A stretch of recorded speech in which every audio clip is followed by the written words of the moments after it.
Ndabasuhuje cyane bakunzi b'Ingenzi TV mutahwema kutwereka ko muturi hafi. Abapasitiri n'ababwirizabutumwa batwandikiye baratabaza Perezida wa Repubulika Nyakubahwa Paul Kagame ngo abakize agahinda n'umubabaro batewe na Pasiteri Isayi Ndayizeye akaba yarabateye uyu mubabaro.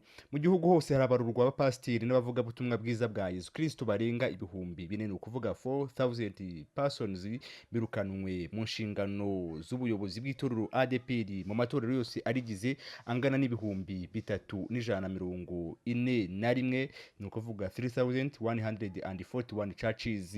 Abishi mu by'ukuri bahagaritswe bitunguranye mu karengane kenshi ndetse ntibanahabwa imperekeza zikwiye nk'abantu bakoreye itorero rya ADEPR igihe kirekire. Iri yirukanwa ryakozwe na Pasiteri Isayi Ndayizeye na komite nyobozi ayoboye batangiye bitwaza ingaruka za COVID-19 zijyanye n'ubukungu, nyamara zari agakingirizo kuko byarangiye abirukanwe bagiye burundu, akazana abandi bashya yimikiye we ubwe, harimo n'abatari bamaze igihe kinini mu itorero kuko harimo n'abatararenza imyaka 3 bavuye mu idini ya Gatolika bahawe kuba abayobozi b'amatorero muri ADEPR kubera amashuri n'ikintu babo bafitanye n'ababimitse gusa. Iyi ni Ingenzi TV naho ngi Studio Habimana. Iri yirukanwa kandi rikubiye rihubukiweho ryakozwe na Pasiteri Isayi Ndayizeye ryateje igihombo cy'amafaranga atagira ingano mu itorero rya ADEPR, dore ko aya mafaranga itorero ryahombye ryisanze mu manza nyinshi cyane kandi zose ryaritsinzwemo. ADEPR ibasha kugira igihombo cy'amafaranga arenga miliyari 3 z'amafaranga y'u Rwanda yagiye muri izo manza, kandi mu by'ukuri zari kwirindwa bigakunda iyo biza gukorwa hisunzwe amategeko byanitondewe neza. Ibi ubwabyo bikaba byitwa kwaya umutungo w'itorero, nyamara bagifite ideni rya BRD babeshya ko ryarangiye kandi basigayemo arenga miliyoni 480. Bikaba ari impamvu ikomeye yakabaye yeguza Pasiteri Ndayizeye Isayi na komite nyobozi ayoboye, kandi we ubwe n'uwo bita Budigiri Hirimani bakwirakwije inkuru mu gihugu hose ko ngo RPF Inkotanyi yabategetse kwirukana aba pasiteri n'abavugabutumwa ngo ndetse ikanabategeka kubakinagaza no kubima ijambo aho basengera. Mu by'ukuri bakibaza icyaha cyangwa ikosa baba barakoze mu gihugu cyababyaye bakayoberwa, kuko bamaze imyaka myinshi bataka babuze uwabarengera. Noneho bibaye agahomamunwa ejo bundi aho uyu mupasiteri Isayi Ndayizeye asengera abapasiteri bashya mu gihugu cyose, akimika bene wabo gusa harimo na murumuna w'umugore we witwa Pasiteri Mukeshimana Anne na bene wabo b'abapasiteri basanzwe bayobora amatorero hirya no hino mu gihugu. N'abakozi hafi ya bose bakoraga akazi bahemberwaga gasanzwe muri ADEPR kuko bamuhora iruhande, bamushimashima, bamuramya, bamusingiza. Abo bose nibo yagize abapasiteri, asiga ababwirizabutumwa benshi hirya no hino mu gihugu bujuje ibisabwa bamazemo n'igihe kirekire, kuko iturufu y'ikene wabo no kumuramya bo itabafataga. Muri abo harimo nk'uwitwa Fideli, akaba murumuna wa Pasiteri Rukundo,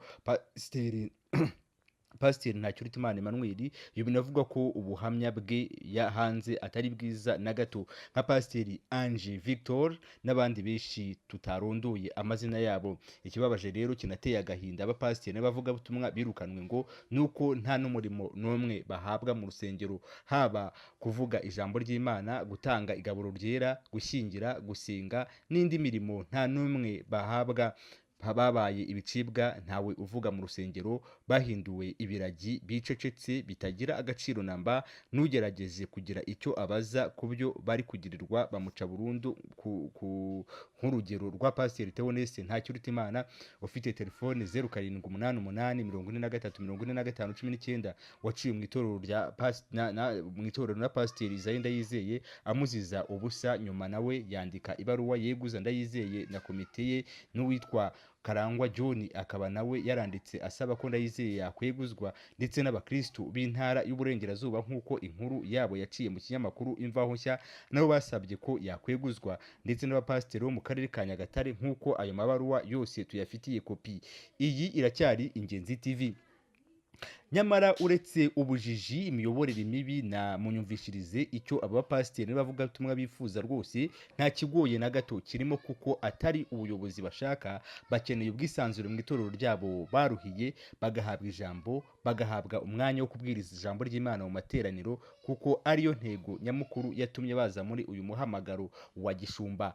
Bagahabwa umwanya wo kujya inama mu nama zifatirwamo ibyemezo bibareba, hanyuma bakisazira neza nta kindi, kubima agaciro no kubasuzugura, babeshywa ko ngo ari RGB na RPF Inkotanyi yabitegetse. Uyu Ndayizeye Isaie, abakristu bahimbye akazina ka Zayasi, bibateye agahinda gakabije, ndetse bibabaje abakristu benshi barenga miliyoni 3 mu gihugu hose batabasha kubona uruvugiro n'uwabakiza iyi ngoma mbi y'igitugu imaze imyaka irenga 5 ya Pasiteri Isaie Ndayizeye.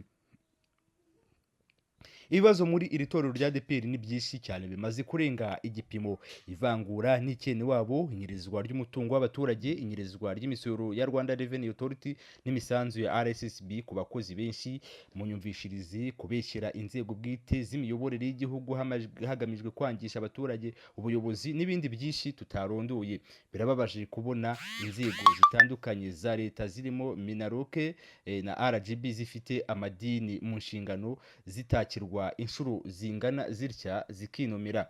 Bigaragara ko koko abivugwa n'abari muri iyi ngoma ya Pasiteri Isaie Ndayizeye ko badakorwaho, nta n'uwagira icyo abanenga, ari ukuri ko baje ari gatumwa ngo bazambye iby'iri torero, dore ko bimitswe na Justin Kayitesi wari uyoboye RGB hambere, batigeze bimikwa n'abanyetorero ubwabo, akaba ari iturufu babahonyoza, dore ko n'ubu manda yabo irimo irangira, barahiriye kwiyongeza indi manda ngo bakomeze bisahurire ibya rubanda, aho begereye Perezida wa Repubulika wenyine nk'uko asanzwe arengera abanyarwanda. Niwe ukwiye gutegeka ko aba banyarwanda barenga miliyoni 3 barenganurwa, bagakizwa iyi ngoma mbi y'igitugu ya Pasiteri Isaie Ndayizeye na Budigiri Herimani, bakeguzwa. Abanyetorero ubwabo bagashyiraho ubuyobozi bwiza bubabereye, buzazana ituze n'amahoro muri rubanda. Nyakubahwa mubyeyi muyobozi w'igihugu, umva iyi ntabaza urengere aba ADEPR barenganirijwe imbere mu gihugu. Iyi ni Ingenzi TV.